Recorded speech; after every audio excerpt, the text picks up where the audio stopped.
When I'm trying to write the equation of a rational function, I'm going to start by finding the zeros of it, the x-intercepts. I can see from the graph that I've been given there's exactly one zero, or one x-intercept, and it occurs at the point 1, 0. And so the zeros help me determine what the numerator of my rational function is going to be.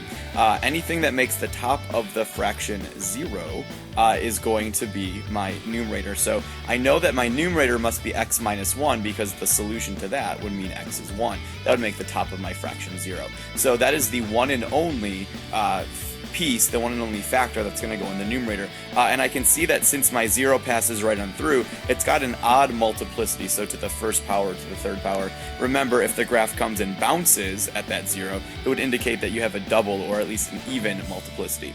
Alright, let's move on to the next piece of this. The next thing I would do when I'm trying to write the equation is I would take a look at where the vertical asymptotes are located. So I can see there's one right here at x equals 2. And I see there's a second one. It's not as easy to see, but there is another asymptote at x equals 0. The vertical asymptotes help me determine what the denominator of my rational function is going to be. Similarly to the way the numerator worked, if I want to get x equals 2 as a vertical asymptote, I know one of the factors of my denominator must be x minus 2. Whatever makes the bottom equal to 0 would be a vertical asymptote. And then to get x by itself, I just have a single x. So there's my numerator, there's my denominator. I can start to kind of build my final equation right here. I'm going to say f of x equals, my numerator I'm saying is x minus 1. My denominator I'm saying is x and then times x minus 2, which I guess I could multiply out if I want to, but I don't really want to. And then the final piece of this puzzle is to see if there's any fine-tuning that we'll need to do. And to do that, we have to take a look at what the horizontal asymptote is. Because remember, that depended on what degrees were and various things like that. I can see that this has one horizontal asymptote at the line y equals 0.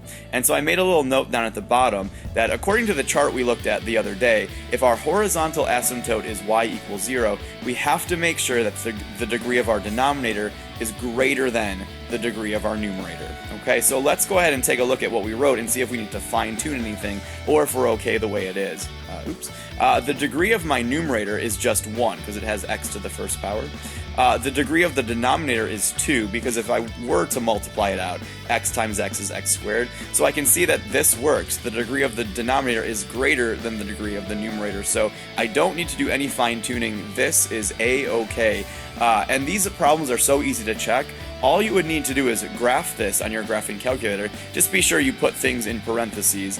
For some of these you may need a double set of parentheses, like the bottom may need a double set of parentheses if you're graphing on your calculator. And just confirm that when you graph it, this is what you're seeing. You could even go further and look at your table and make sure things like 1, 0 are in your table. Make sure when you look up your vertical asymptotes, you're seeing error messages in the y column because there can be no graph at those locations. So there's my equation of this rational function.